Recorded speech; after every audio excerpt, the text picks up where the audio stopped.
Rome Rome भाइयों. Part 2 मध्ये आपलं सहर्ष स्वागत आहे. विठोबा सांगून आता आपण तपोवन जाऊया. चला आता दर्शन करूया आपण. हर हर महादेव. तपोवन मध्ये एक गुफा आहे, तिथे ऋषीमुनींनी साधना केलेली आहे. तुम्ही बघू शकता ते गुफा बंद असल्या कारण आम्ही तुम्हाला दाखवू शकलो नाही. या तपोवनच्या मंदिराच्या बाजूबाजूनं भलं मोठं जंगल आहे भाऊ.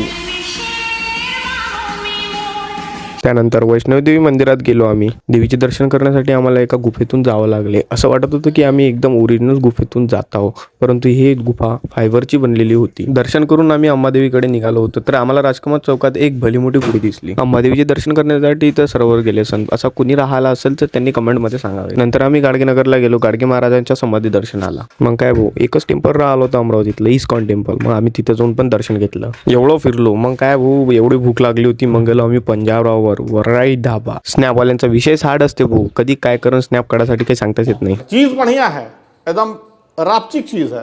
माझा मित्र म्हणे नंतर चला हनुमंतरायाचे दर्शन घेऊन मग नंतर आम्ही आलो चांगापूरला.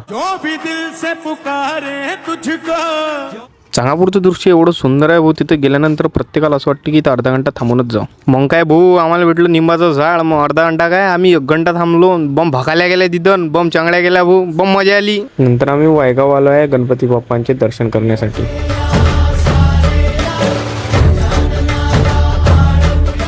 नंतर आम्ही शरबत पिऊन घरी गेलो. भेटूया अशाच नवीन एका ब्लॉगमध्ये. तोपर्यंत बाय बाय.